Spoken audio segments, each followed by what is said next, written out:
Subscribe करें हमारे channel को और बेल आइकन को प्रेस करके ऑल पर क्लिक करें। आज हम आपको सुनाने जा रहे हैं एक पौराणिक कहानी। भगवान राम ने क्यों दिया था लक्ष्मण को मृत्युदंड, तो चलिए जानते हैं। ये घटना उस वक्त की है जब श्री राम लंका विजय करके अयोध्या लौट आते हैं और अयोध्या के राजा बन जाते हैं। एक दिन यम देवता कोई महत्वपूर्ण चर्चा करने श्री राम के पास आते हैं। चर्चा प्रारंभ करने से पूर्व वो भगवान राम से कहते हैं कि आप जो भी प्रतिज्ञा करते हो उसे पूर्ण करते हो। मैं भी आपसे एक वचन मांगता हूँ कि जब तक मेरे और आपके बीच वार्तालाप चले तो हमारे बीच कोई नहीं आएगा, और जो आएगा उसको आपको मृत्युदंड देना पड़ेगा।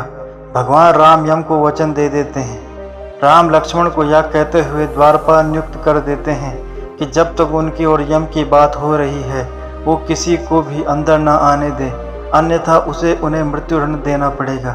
लक्ष्मण भाई की आज्ञा मानकर द्वारपाल बनकर खड़े हो जाते हैं। लक्ष्मण को द्वारपाल बने कुछ ही समय बीतता है।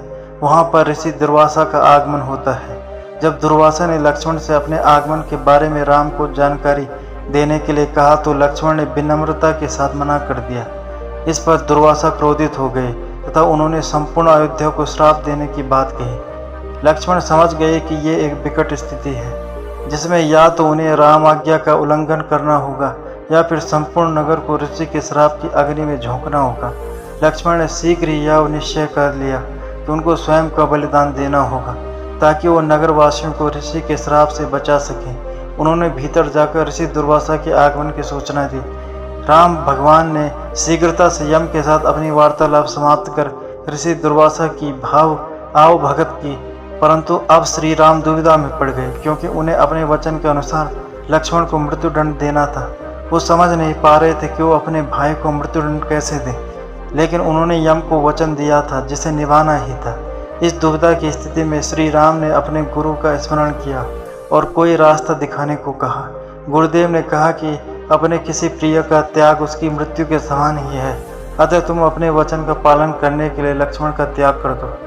लेकिन जैसे ही लक्ष्मण ने यह सुना तो उन्होंने राम से कहा कि आप भूल कर भी मेरा त्याग नहीं करना। आपसे दूर रहने से तो अच्छा यह है कि मैं आपके वचन के पालन करते हुए मृत्यु को गले लगा लूं। ऐसा कहकर लक्ष्मण ने जल समाधि ले ली। तो दोस्तों, ये थी आज की कहानी। उम्मीद करता हूँ आपको कहानी पसंद आई होगी।